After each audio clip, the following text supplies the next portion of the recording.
Hello, welcome back to Praise&Oshoke's channel. If this is your first time here, please subscribe. We're a Christian channel where we talk about family, lifestyle, relationship, and faith. Right. If you're interested in those, keep watching. For our viewers and subscribers, well, apologies. We've been off the radar for some time. Normalcy has resumed. So we've resumed work, church activities. The children have resumed school. The hustle is real. Yeah. Work has resumed fully. So it's not been easy. Even when he's pumped up, most of the time I'm not. And I apologize. It's my fault. Well, it's a partnership. So we both have to be on the same frequency for us to do this. So it's not been easy. A lot of responsibilities have kicked in. But we promise we'll find a way around it. We're back. And we're better. We're better. And we hope to be more consistent going forward. So today we want to talk about something that affects all marriages. Yeah. For every marriage, this is something they go through. So in a few days' time, we'll be celebrating our 7 years of being together as married couples, actually. 7 years. So 7 years anniversary loading just in a few days. 7 years of him seeing this face. 7 years of joy and bliss together. And that got us thinking, for us, we do an appraisal, we do a review. This is where we're coming from. As per the HR experts. Now we just have to bring work sometimes into our life. Yeah, you say, so how far have we come? Yeah. We review and appraise the progress we've made. This is where we're coming from. And this is where we are right now. Are there things that could have been better? We have a lot to be grateful for, actually. And then this brings us to asking the question, is marriage boring? Is marriage routine? And how can we address it if it is boring? And that's the crux of what we want to talk about today. When you get married, you have all these dreams, hopes, aspirations, the beautiful future you're planning in your head that you're going to spend with this person, and it's wonderful. And this is where, when you get married, you're in the honeymoon phase, which for some people lasts a day, God forbid. There are some people it lasts for a week, 2 weeks, 3 months, and all that. But this honeymoon phase, it fades, where you begin to see reality. You begin to see the things that you might have excused in the past, during the honeymoon phase, where he makes some comment and he just, it doesn't matter. Now it matters. Where you tell him over and over, please close the wardrobe door. Or drop the toilet seat. This is a reality over phase and over. Now. So I don't clear. It's no longer honeymoon and the lovey. And he will not do it. So this person is not the angel I actually married. I thought I married an angel. Spotless. No blames. No blemish. But you actually married a human being. Yeah. And then reality has kicked in.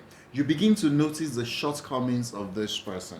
And if care is not taken, you start to argue a lot. You start to quarrel. And if you're not careful, it either makes or breaks you. Very critical. This is where you get to the dissolution stage, where you can't take it anymore. You feel, no, this is just too much for me, and we just have to part ways. Or you get to compromise. Okay, this is what this person likes. I've stayed with this person. I understand this person now, and I can understand when he's happy, when he's unhappy, what makes me happy, and he understands, and then you get to compromise. And when there's a lot of compromise, you now get to the autopilot. For peace to reign, right? You say, for peace to reign, peace is better than being correct. So let us just flow and let everybody be happy. And so we move on to autopilot. And in this autopilot phase, you see, this is where marriages sink into routine. So routine is where you do the same thing over and over. Your marriage, nothing may be wrong with it, in the sense that you're not quarreling, you're not fighting, everything is going well. People look at you from the outside and say, we bless God for that couple. But deep inside that there is no spark. There is something that is missing. There is no, that sweetness is no longer there. It now makes some couples that there is nothing wrong with your marriage, but you just see there is no excitement coming back home. You want to stay at work and just with our colleague more. Avoid coming home. Because that gisting with your colleague is more interesting. Or talking with a friend it's now more interesting than talking with your spouse. Remember, it's not like the reality is that more responsibilities have come in at this phase. There's a lot of load. You're paying rents for a bigger house probably. You're paying school fees, family responsibilities. So these things are enough to put pressure and strain in the marriage. Of course. Really. And if care is not taken, this phase goes on over and over and it becomes the norm of a marriage. And they just discover for years that's how they are living. But how can we transform this boring phase, this routine, into an interesting one? Marriage should be fun. Marriage should be exciting. Yes. But for it to be that, there need to be deliberate actions. There need to be conscious efforts in turning it from that routine and boring phase into something more exciting. And how do we do that? You can change that by making out time for each other. You know, you just realize that I need to spend more time with him. Even if I have to listen to him talk over and over about wonderful ideas he has bursting through his mind, I need to just spend time. You need to spend time together, because this is where most marriages miss it. They begin to spend time with the children, you know, spend time working, spend time hustling, spend time in church and activities. They ignore the most important person in their life. So how do we spend time together? Take me out. Oh yes, taking you out consciously. You take her out for dinner. You know, say today we're not cooking. Yes, we're going on a dinner date. And we must have, you should have, we have dinner dates. You say, this time we're not cooking at home, we're leaving the kids, and we are going out somewhere to eat. You know, you must have family or friends that you trust enough to leave your kids with for a little while, where you can go out and have dinner with you, just the two of you, without the kids, without It doesn't anybody. have to be dinner, even lunch. Even lunch. You're both working, or maybe you're sit-at-home mom or stay-at-home daddy, whichever one works for you, You take lunch to the office, pay surprise visit. You just call her out, say, or call him out, let's go have lunch, or let's have lunch in the car together. You're making time for each other. And then when you get home from work, this is where a lot of people miss it. They get home from work, maybe they've come back from church or from whatever, from the market or wherever they've gone to for that day. Everybody comes home. The husband is on the TV watching football, watching the news. The wife is somewhere in the kitchen. She's done from the kitchen. She's attending to the kids and preparing for tomorrow, where there are kids. Where there are no kids, she's doing something else. The thing is, both of you are busy doing different things. Exactly. At different times, and you're not doing things together. Not together. So this one is pressing phone somewhere. You can as well do the thing together. If you see your wife is still in the kitchen making things ready for the following day, you can as well join her. The TV would always be there. News would always be there. You can catch up tomorrow. Exactly. You know, just drop the remote, go join her, because she can't get ready for tomorrow. She has to do that. So you have to place priority on each other. You know, this person, I need to be with this person. Tell me about your day. And speaking of that, when you have to open up means for communication. You have to talk to each other. But sometimes some couples do not know how to start a conversation. So when my husband comes back home, I ask him questions that would not give me just an ended answer. So you ask open-ended questions such as, how was your day? Fine. So tell me about your day. Okay. How did your day go? Or if you ask, how was your day?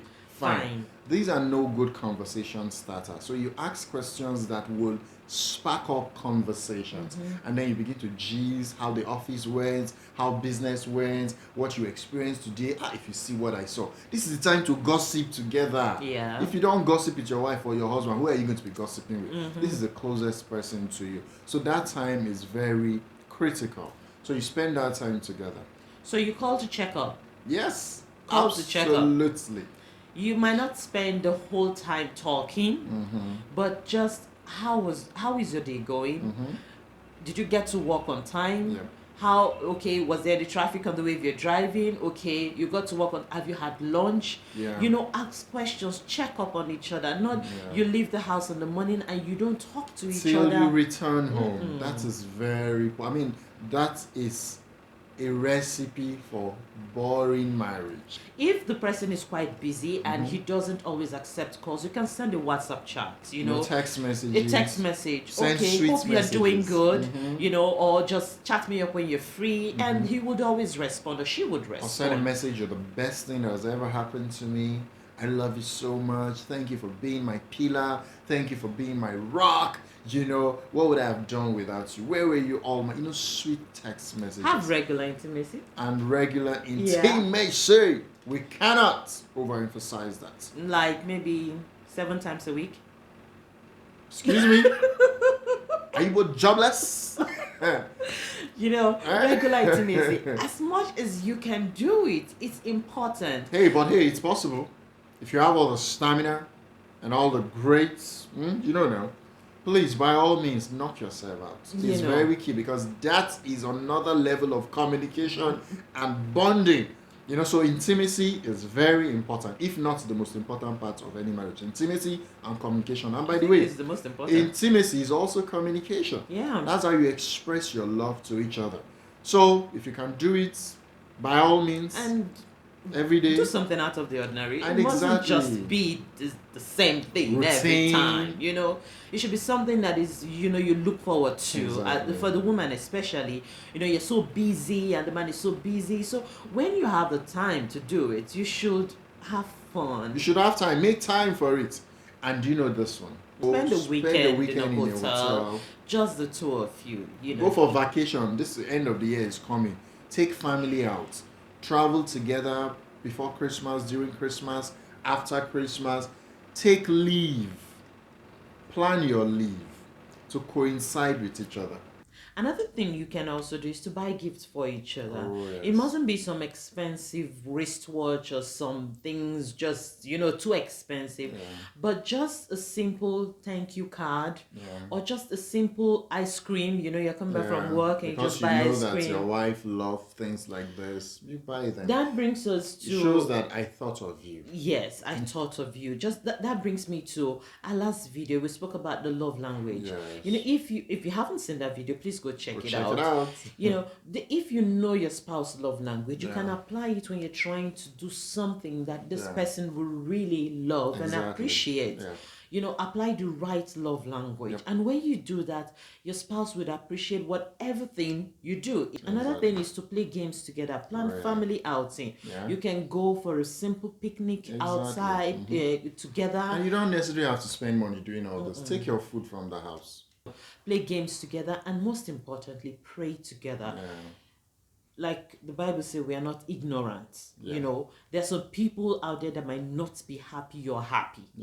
So always pray together so that you can stay and together. Fellowship together, praise God together, strong fellowship together is important. So if you can apply all these tips, we guarantee you your marriage will be heaven on earth. By God's grace, to be very modest, this 7 years has been mwah. If I have to do it all over again, I will do it over and over again. We've had our ups and downs, but through deliberate efforts, we've been able to bring fun and spicing into our marriage. In marriage, it deals with two people. Sometimes, I remember the other day we planned to go out to see a movie together. I agreed. Okay, so they will go out together. I agreed. He told me on that day I wanted to sleep. Yeah, you can imagine that. This is something we agreed. It can get frustrating at some point, but at the end of the day, he said, "No, we are going out. We must. So somebody has to push. And we did. And trust me, I enjoyed myself. And when we came back home, I was so excited. Thank you so much for making me go out. Because that time you spent it together, you used your holiday well. So sometimes some of you might not be on the same page, but one person has put in the effort. And at the end of the day, both of you will be happy for it. If you have enjoyed this video, don't forget to like the video, share the video, subscribe most importantly, and leave a comment for us.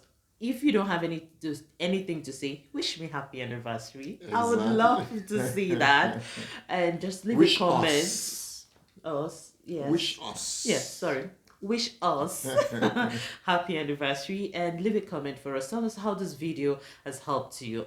And until we see you next time. Don't miss us too much, but we promise to be back very soon with the next video cooking. Bye. Bye. God bless you.